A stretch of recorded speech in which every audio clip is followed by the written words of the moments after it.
Good evening and welcome to the Burnsville May 5th Parks and Natural Resources Commission meeting. The first item of business is to approve the agenda. Are there any items that the commissioners would like to add to the agenda? Okay, motion to approve. So moved. Second? Second. All in favor? Aye. Aye. All opposed? Okay, the motion is passed to approve the agenda. The second item for business is citizen comment. Do we have any citizens that would like to comment? Seeing none, we will move to the third item of business, which is the approval of minutes for the last meeting. Do we have a motion to approve the minutes or anything you'd like to add to the minutes? Move to approve. Move to approve? Second. Okay. So moved. The fourth item is the review for the 2013 Annual Deer Management Report and proposed strategies for 2014. And to speak about that, we will have Daryl Jacobson. Thank you, Commissioners. It's time for our annual deer management report. Just a brief overview of the program. This plan was kind of established back in 2001. And we have an education piece. Also, as part of that, there was a feeding ban that was adopted into ordinance. We have some monitoring and then ultimately population control if needed. Education, we do have a link on our webpage to our deer management plan and also to the annual reports. And we do occasionally put information in our Burnsville Bulletin specifically on the deer feeding ordinance and sometimes information on what people can do to try and deter deer from feeding on their landscaping. So right into feeding complaints. In 2013, we had 2 complaints, so not very many. And for the past several years, this has been about average, getting 1 to 2 complaints a year. And our recommendation is just continue monitoring, keeping track of those complaints. And if we do get one, we do usually visit the site and then send an action letter asking those people to stop feeding. And that has worked in every case, and so we're recommending to continue that. For monitoring, we do aerial counts, aerial survey every winter. We also have monitoring forms online that people can fill out and either submit electronically or by fax or mail to reporting depredation, number of deer they're seeing, deer carcasses, those type of things. And we also do keep track of the car-deer collisions in the city each year. For last year, we counted 195 deer in the city with our aerial survey. Also on the monitoring forms, we had 12 forms submitted just with general observations. Usually that is people just reporting, I saw 5 deer in my backyard, things like that. And then we had 7 complaints, depredation complaints, where people will fill out the form and say that the deer are eating their landscaping in their yard and filing those complaints. So for monitoring, we break the city down into management units. And so you can see each of the units is listed there along with the population goal. That goal is based on 15 to 25 deer per square mile of deer habitat. And then next column is the estimated population that we had for November of 2013. The last column is the number of deer that we surveyed early in 2014 when we did our aerial survey. And so you can see that overall the population was down compared to what we were estimating. The Northwest unit had a large population of deer that were counted there, but in the rest of the city things seem to be down a little bit from the previous season. This is a map that's included in the annual report. This is a map of the aerial survey. So when staff goes up in the helicopter, we do track our flight with GPS, And at each point where we see a deer, that point is recorded and the number of deer at that point. And so you can see in the actual locations, there's a number. That's the number of deer that were seen at that location. And again, it shows that we're seeing most of the deer in the city where the deer habitat is, in the northwest, northeast, and southwest portions of Burnsville. Crash data. A total of 32 deer car collisions were recorded in the city. That is down a little bit from last year. Last year, I think it was 45. And that 32 is a lower number historically. I think on average, when the program started, we were seeing 54, 55 deer car collisions on an annual basis. And obviously, over the last 10 or so years, that number has gone up and down a little bit. But this is one of the lower numbers we've seen. This is a map of the locations of where those car deer collisions were reported. The area where you see deer pickup, that is locations where animal control picked up a deer carcass that appeared to have been hit by a car, but there wasn't a corresponding police report or any other documentation to go along with that. And so that's those locations. And then the other ones are collisions reported by the county, the state, or Burnsville Police Department.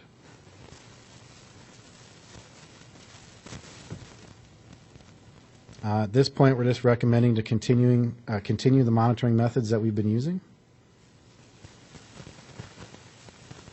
The population control, there's two methods that the city has been using. One is archery hunts on public property, and the next is sharpshooting by the Burnsville Police Department. The archery program was started back in 2001 with the deer management plan. There was a citizen committee along with staff to come up with some guidelines for those hunts. The firearms ordinance was revised in 2003, and that was to encourage archery hunting on private property where there is several spots in Burnsville where there's larger parcels, and it was established to get more archery hunting in those areas. Through the city-sponsored hunt, there was 9 deer removed in 2013, and that was in Kelleher Park. So if you look at the removal goals based off the last plan and the actual removals, we had 64 deer removed in the city, and that was a pretty successful year for us. We had 46 deer through our sharpshooting program, and then the other deer were from our archery hunt, and also Three Rivers Park District did an archery hunt and a shotgun hunt in Murphy-Hannerhan Park, which has a small portion of its borders inside the city of Burnsville. And so essentially what we do is Three Rivers removed a lot more deer in their hunts than what we counted, but we kind of stop our counts at the city border. And so we kind of extrapolate the number of deer they removed and look at the percentage of the park that's in Burnsville and just kind of figure that that percentage of deer was probably removed from inside Burnsville city limits. We add those numbers into our total removals.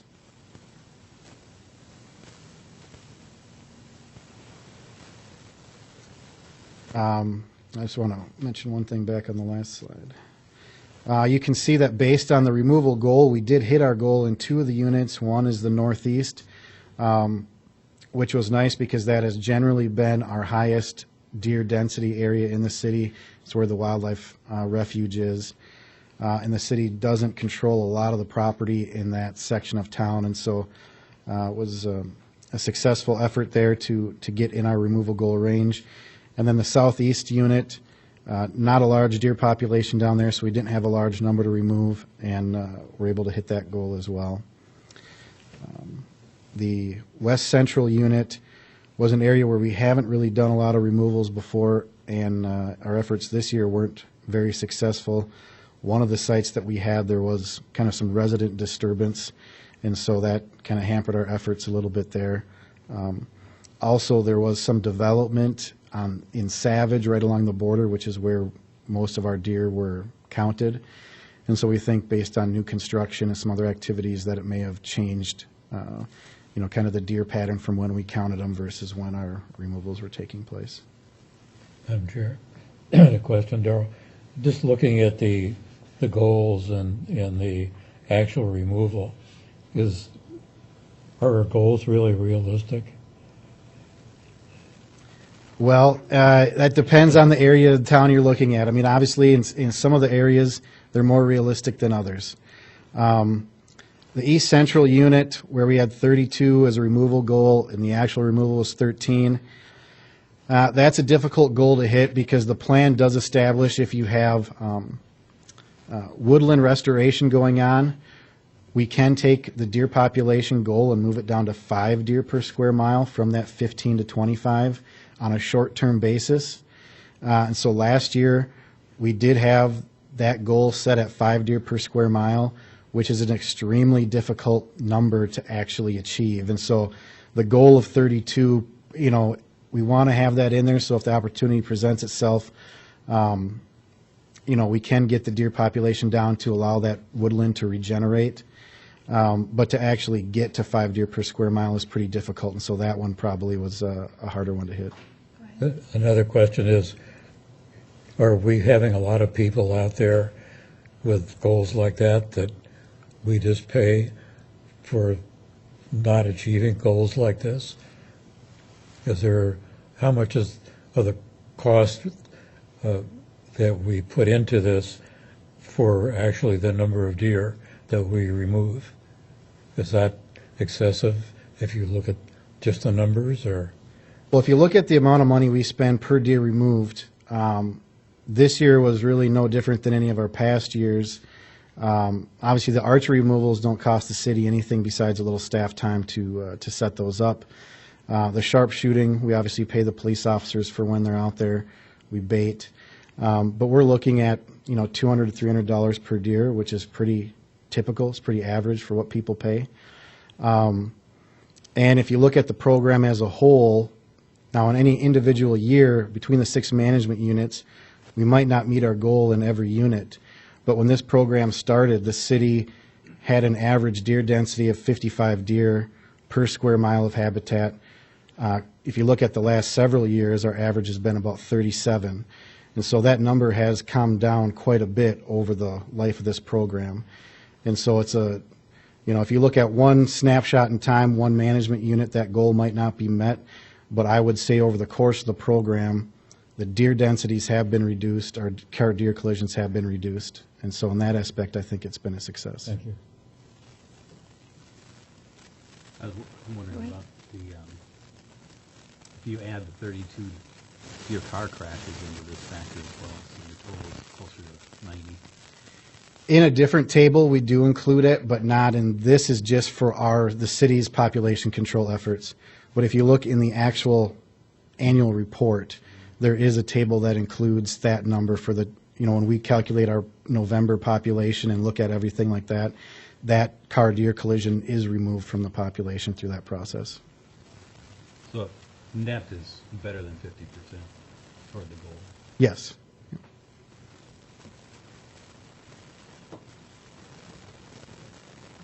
This is kind of what's recommended for 2014 into 2015. You can see our count. There's also the November projected population, and then our recommended harvest is on the far right. So we've got management to do in 4 of the 6 units.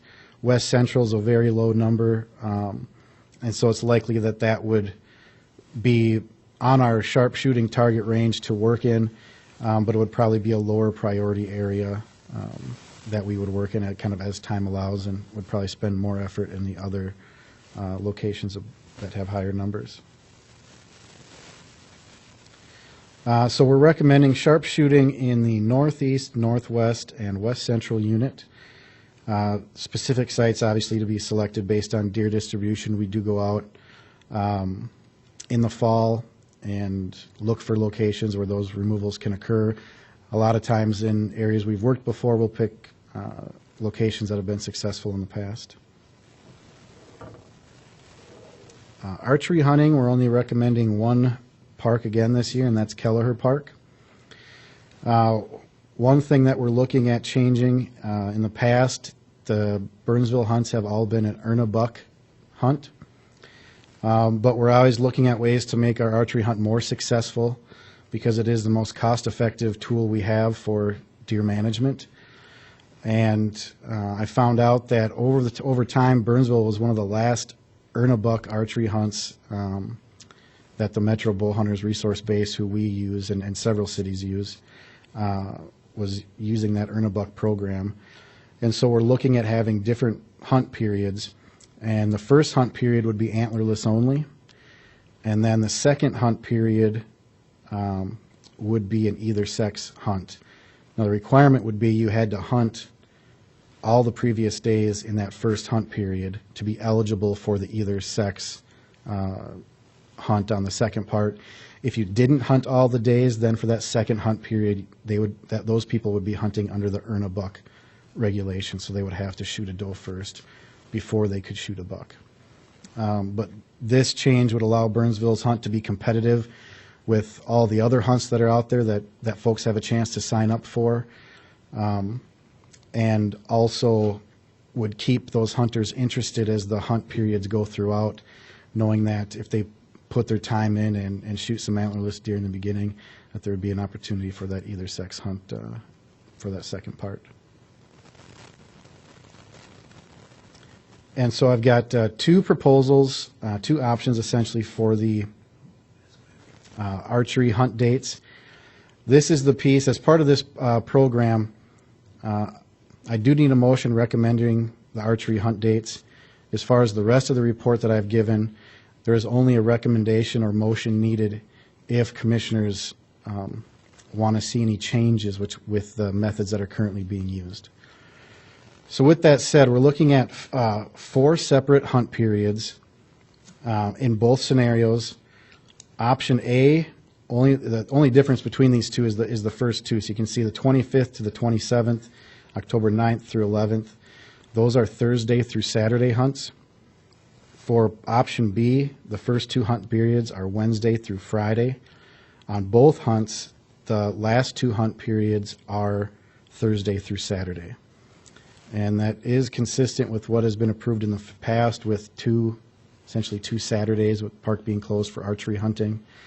However, in the past, the hunt periods have been in consecutive weeks.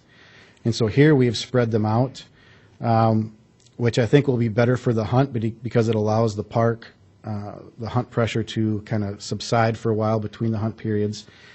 And also, if there were more Saturday hunts, they're not basically 4 Saturdays in a row. So it would give folks an opportunity to still get in the park on those off weekends.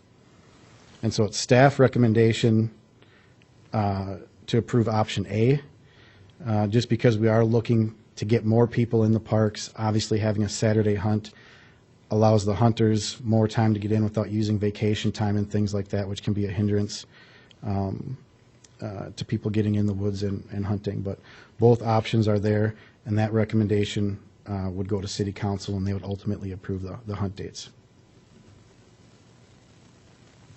Yes, you have a question? Darrell, if I understood you correctly, option A, which is the option you prefer, those are all weekend dates? No, it's Thursday through Saturday. Thursday through Saturday. So all of those include a Saturday? A Saturday, correct. And option B, the first 2 do not include a Saturday? Correct. The first 2 are Wednesday through Friday. Last year, we discussed this, and we pulled back on the number of Saturdays, right?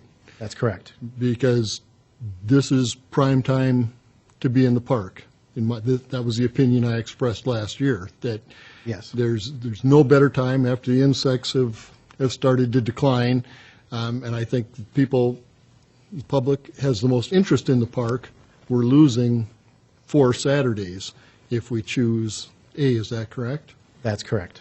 So I'll go on record right now and say that I'll again oppose option A with those extra Saturdays in it. I think we ought to be doing those hunts during the weekdays so that the park is open on the weekends. Okay. Thank you. That's what I had. I will stand for any additional questions or comments that commissioners have. Yeah, so are there any other questions or concerns that commissioners would like to share? You had one a little bit ago, Darrell, Commissioner. in the East Central, it looks like when the crashes, we are the outstanding group, which is right down the Burnsville Parkway. That's where they all get them. And I have a little problem dealing with safety issues. If we know we're killing them off, that's a big target area. So between the deer and the turkeys, I think the city ought to take a look at why do we have so many crashes, way out of proportion to the number of deer that are in that area. What are we doing to try to not only save the deer, but save any people that get caught in doing the killing? Yes, well, the deer program, I mean, one of the main focuses of this program when it was started was reducing the car deer collisions in the city. Overall, in the city, I think that's been achieved.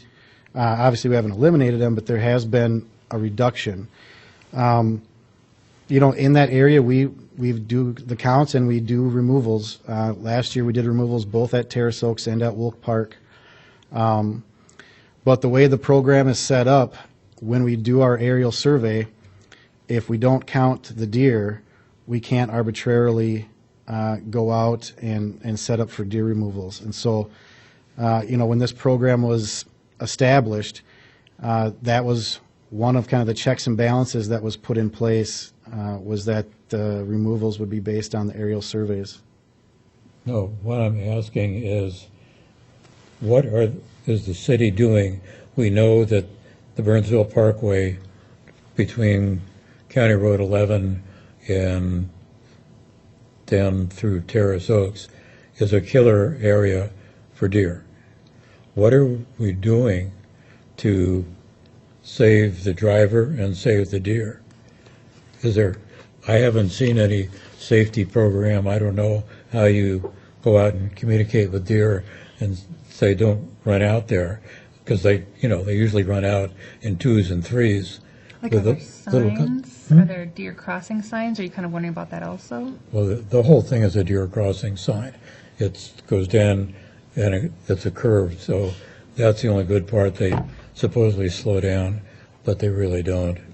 And so I have an issue with what can we do to try to slow those folks down? Well, that would be beyond my purview. I don't set the speed limits in the city on the roads, but I do know there are deer crossing signs in those locations. I guess the police department, the engineering department would have to determine if the speed limits on those roads are a safe speed. I can say that the car deer collisions in that area have gone down. This year it looks like there was, about 4 or 5 over the course of the year that were reported. So I don't know really what else this program is set up that we can do. There are signs, and possibly doing a speed reduction in that area, possibly could help, and that's something we could bring up to some other departments. Well, all I would like to, we're all working for the city, and to say that, well, this is our job. We don't care about crashes, we just count them. And if the police say, well, our job is to catch speeders, can't we get the two organizations together and try to come up with a plan that slows it down? Originally, that road was supposed to be a straight shot, and the Parks Commission came, much to the dismay of some people on the rest of the commission.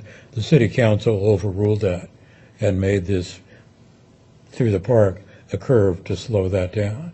And apparently it's time to maybe tell the folks that we need to slow down in that area. And so maybe I would like to see some communication between the Parks and Natural Resources folks and the police safety. Well, I think if that's something that the commission would like, we could possibly talk to those folks and bring something to a work session at a future date on the speed limit essentially for that road as it relates to car-deer collisions. Okay. Any follow-up there? No, I'd just like to Okay. get a follow-up at our next meeting. Okay. Thank you. Thank you, Commissioner. And you had something, yes?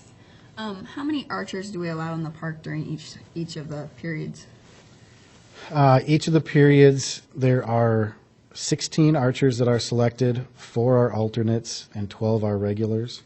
And so essentially it's 12 per time, and we try to keep it at a maximum, to maximize the success. So how many people typically visit the park on a typical Saturday? Do we have any good estimates on that? Because I'm just kind of wondering, Kind kind of there on would be Brian's no- path, but trying to. I would have no estimates on that. That could be reliable. Well, is it more than 12 or 16 probably on a Saturday? It certainly could be. I really don't know.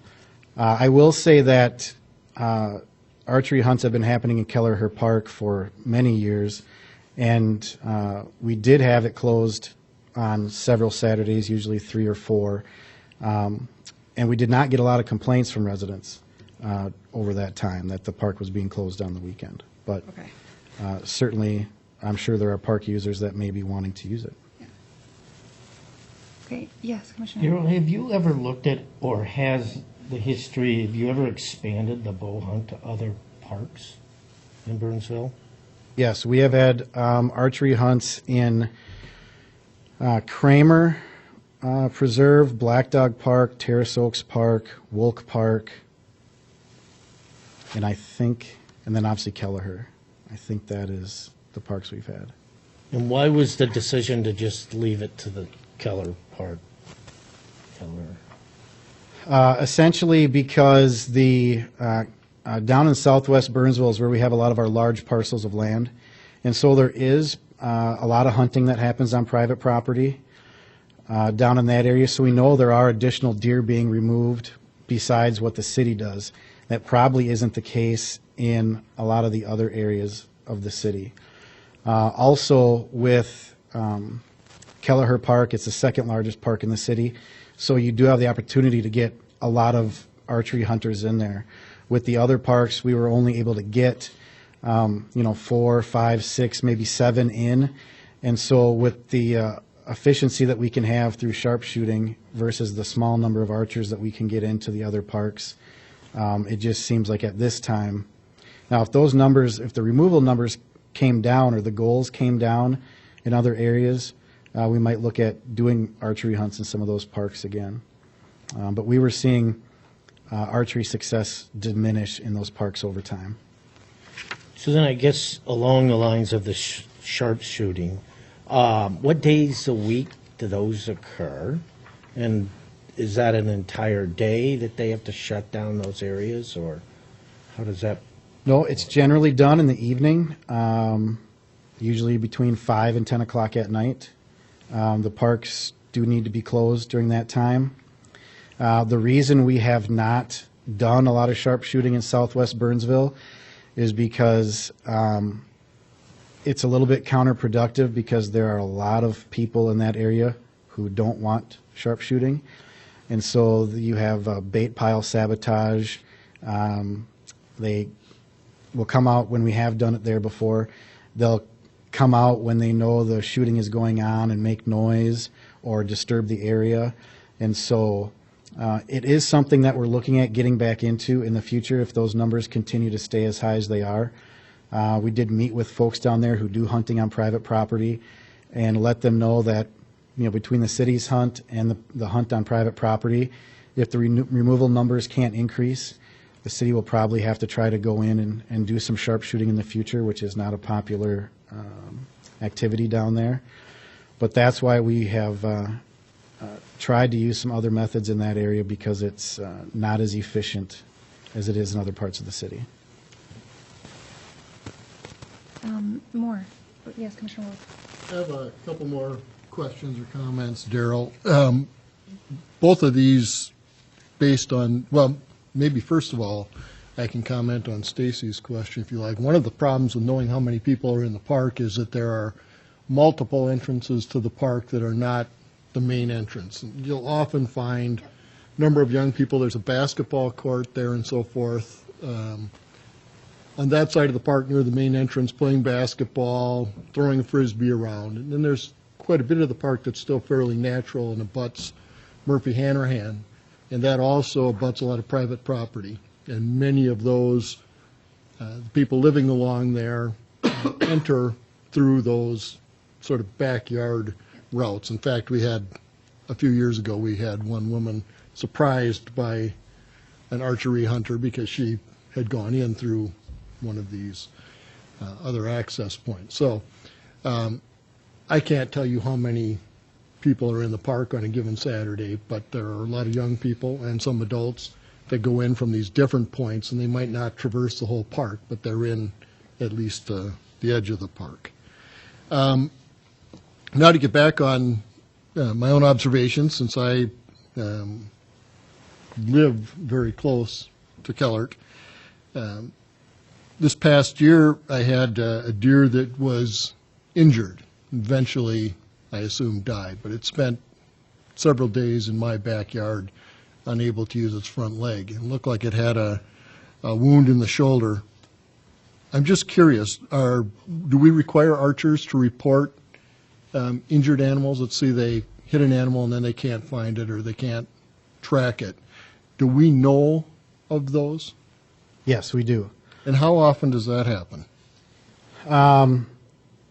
Not counting last year's data, I have not put those numbers in, but we have, I think it was 92% success rate when someone shoots their bow that the deer is retrieved. So 8% of the deer then are not retrieved. 92% are killed and retrieved, 8% are not then. But not all 8% are wounded, I will say. There is some complete misses. Oh, I see. So that includes, you're saying that 92% of the time that they pull the trigger, so to speak, let go of the arrow, they hit their target and kill the deer. Yes. There is some complete misses, and then there is some wounding. So wounding must be pretty rare. It is. We do require all of the archers that hunt in our hunts achieve sharpshooter status. They have to go to one of several approved archery ranges and essentially shoot before they get qualified into the Burnsville hunt. Also, there's strict regulations that they can't take a shot farther than 20 yards. The deer has to be in, certain locations so that it's broadside or quartering away. And obviously, all those requirements are on the hunter's honor to honor those. But the group of hunters that we use do these hunts in several cities, and they are focused on deer management.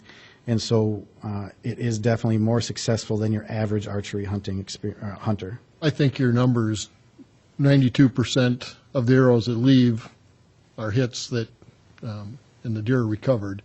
That's pretty good in my opinion. I want to make sure that my question doesn't seem to impugn those hunters. This could have been an animal that was injured on private property, since we're allowing that, and it could have been an animal that was injured by some other means. It could have been hit by a car or something. It looked more like a projectile wound to me, but that's sort of beside the point. One of the things that concerns me a little bit is that I'm not particularly impressed with the number of antlerless deer that were taken versus those bucks with antlers, and you brought that up. Again, using my own backyard as an example, it's a wooded lot next to a number of other wood lots and kind of a lower swale, so when the weather is severe, we see the deer. They go bed down back there. Last fall, we had 2 nice bucks until the hunt, and apparently both of those were claimed, were taken. It seemed like we didn't see much of a change in the number of does and juveniles that were taken. And looking at the figures, it looks like about 33% of the animals that were taken by archery hunters were mature males, correct? Yes, 1/3. I'd certainly be happier with these results if we were getting a higher percentage of does and juveniles. It bothers me a little bit that the archery hunters are in there. I understand the sport, and I understand the desirability of shooting bucks, and that's not unacceptable, but as I said, it concerns me a bit that the goal seems to be to take an antlerless deer so that you can get a buck. And most of those that get an antlerless deer then stick around to try to get a buck. Is that right? Yes, the way the hunt has happened in the past, so everyone last year, the three folks that shot an adult male deer also shot a female deer before that, or an antlerless deer before that. Just to make sure I understand all the regulations, are they allowed to take two does if they shoot an antlerless? Are they allowed to hunt another weekend and shoot another antlerless if they so choose? Yes, the area that we live in does allow multiple permits or multiple tags for hunters. Obviously, they have to buy them at their own expense, but it's not regulated by the state that they can only shoot one antlerless deer here. What's the maximum number of deer they can take, an individual? I believe it's 5. They changes year to year, but in the past, that's what it's been. And all 5 of those could be antlerless if they so chose, or once they've taken an antlerless deer, they can stick around and shoot 4 bucks if they want? No, you can only shoot 1 buck, Only 1 buck, no matter how many no antlerless. matter how many, yes. Thank you for answering my questions. Yes, Commissioner Johnston? With the sharpshooting, is there a requirement on how many does to take? Because I'm looking at their numbers for sharpshooters, and they're pretty equal does to males. They target adult females first. But at the time of year that those removals are occurring, a lot of the bucks have already lost their antlers. And they're also working in low light conditions. And sometimes, what comes into the bait site you take. So they do target adult females first and then go through their progression.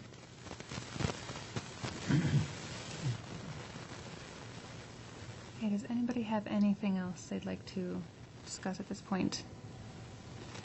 And then, so to understand you correctly, what you were looking for tonight, first is a motion to recommend the hunt date, option A or option B. Correct. Could you put those back up on the screen so we can look at those again?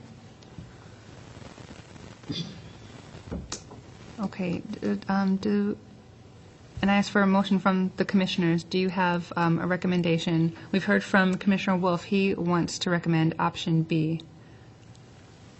Does anybody second that? I will. Okay, we have a couple seconds. Staff recommends A. And the staff recommends option A. But we have a second to recommend option B. So I'll take a vote on option B at this point. All in favor of recommending option B, please. And that's the one, to reiterate, that has fewer Saturday hunts. Correct. Okay, so all in favor of recommending option B? Commissioners? Aye. Okay, and I'm going to be an aye on that as well. And I think that's the majority. Yes, it is. So that motion that is so moved. It is. We still would like to record the ayes and the nays if there's a division. Okay, and the nays, please. Okay, 2 nays. Thank you. And then the second thing you needed from us was to make a motion to approve the... There only needs to be a motion if you are recommending any changes to the Okay. current methods that we're using. If there are no recommended changes, you don't need to make any motion on that. Okay, and we heard a lot of discussion on the process. Does anybody have a formal recommendation that they would like to put into words on how the process could change? Did you have something? I do not have, I'm satisfied with Okay. the answers I got on the injury and so forth. So, other than the dates, I'm good. Okay, so there's no further action, so the rest of it's just purely informational? Okay, so if there's nobody else has anything else to say about this topic, we'll thank Daryl for his presentation. Thank you, Commissioners. Thank you, Darrell. Okay, moving along to the next item, which is miscellaneous, and we do have, I think, 2 items to consider this evening. The first one is discussion on monitoring of youth sports clubs using city property. Commissioners, back in March, at our work session, Commissioner Wolf presented some additional information on youth sports and the possibility of us being more involved in monitoring whenever there is a grievance situation with that club or organization. That conversation, or that work session, ended that evening with you folks asking us to take that back to City Manager Heather Johnston to kind of get some more direction on how to proceed with that. The information I sent all of you in an email on Thursday of last week show that our council members feel that we shouldn't provide or be more involved in the business, I guess, of our local nonprofits. That being said, Commissioners, you still need to make a decision on how you would like to proceed with this topic. If you would choose to have a follow-up discussion on that topic, we could set some time aside at the June meeting to have a work session to just kind of wrap things up, or take that in another direction if you wanted to explore that topic any farther. Again, some of the information I sent you, Commissioner Wolf was kind enough to put that discussion, fold that into a nice little synopsis for all of you. So again, if you want to discuss that further, we can take a look at that again at a June work session. But again, Commissioners, I need direction from you on how to proceed. Commissioners, thoughts on how to proceed? Can we get to David first? I just had a question. Did it sound like they thought that the city shouldn't be involved, or just that the Parks and Natural Resources Commission shouldn't be involved? The information I got back is that the city should not be surveying their participants, shouldn't be involved in that activity. And Commissioner Wolf? You may have just answered the question, but it seems a little different than the answer that I would have expected from the email that you sent around. So I'm going to look for clarification here. We heard from the council that the council does not believe that we should be directing private organizations involved in youth sports. But I thought from the email that there was no opposition to collecting information from participants in youth sports. Is that? Commissioner Wolf, the way I understand from Heather Johnson, our city manager, is that if the organization chooses to collect that information and share that with us, that would be okay. But having the city collect that information would kind of be going above and beyond what our role might be in their involvement with their daily business. That's the way I've understood it to be. Okay. Thank you.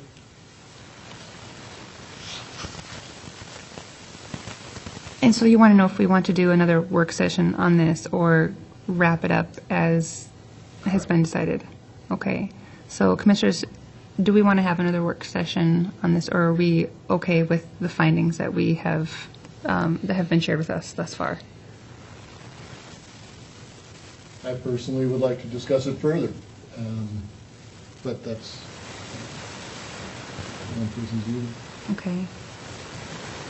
I'm not sure. I don't hear a lot of other people talking. Should we take a vote? Take a vote if there's a formal recommendation, a second, or...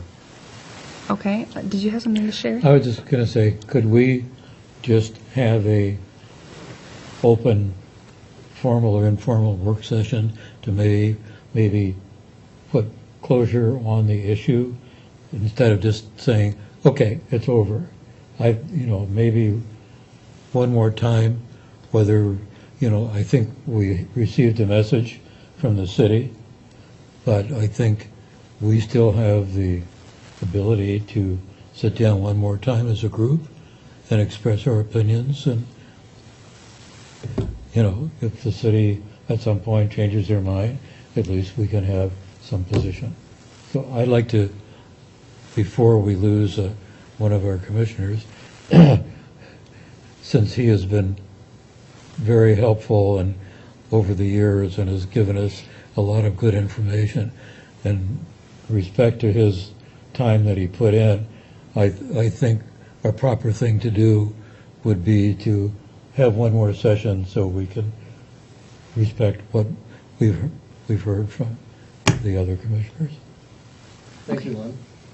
Okay, so it sounds like we have two commissioners that would like to go forward with a June work session to kind of wrap up this discussion. One thing, I guess I'd like to, I do appreciate all the work you put into this, and it was very revealing, some of the findings that you put forth, but I guess I'm trying to figure out what is the intention of the work session? What is the goal of that? To continue to just debate, I just want to know what is the end goal? Well, I just felt that we presented something, the city council responded, but I think, I'm just saying, let's just have one more time, because our person with the idea is not going to be around, and just provide some opportunity for closure. We may not go anywhere with it, and that's probably what will happen. But in terms of, someone that's put in a couple of years, my feeling, it's personal, that I like to respect the work that he's done. So again, I'm wondering if we should take a vote on this. Motion to hold a work session in June. Do we have a motion to make a work session in June? Okay, we have one. We have a second. And all in favor of scheduling work session for June to discuss and find closure on the issue of the Youth Sports Association issue. All in favor? Aye. We have 2 ayes. All opposed? Nay. And we have 4 nays. I will abstain.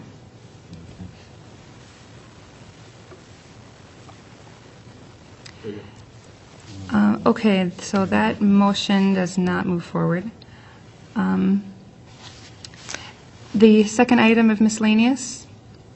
Commissioners, we did have a bit of a light agenda tonight with just the deer management plan on the agenda. Some items were moved to our June meeting. The greenhouse gas inventory and the sustainability report are scheduled for June 2nd here at 6:30, along with our stormwater report and our state of the lakes. And then I think we will also have an application before you for a cell tower ground equipment expansion again, and possibly a wetland application as well. So June 2nd at 6:30 is our next meeting.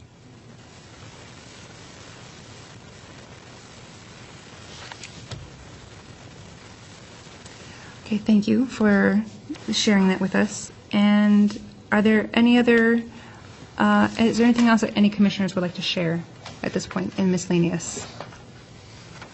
Yes, Commissioner Nachman. I'd just like to put in the minutes that thanking our commissioner who is leaving us. When are you? Is it June? Yes. To thank him for all the ideas, for better or for worse, that he's presented. I think he has stimulated us to have some really good discussions, and we'll miss him. Thank you. Thank you. That brings us to the end of our formal meeting agenda. Do I have a motion to adjourn the meeting? So moved. We have a motion. We have a second. All in favor? Aye. Okay, the motion is passed. And that brings us to an end of the meeting. Thank you for attending or watching the Burnsville Parks and Natural Resources Commission.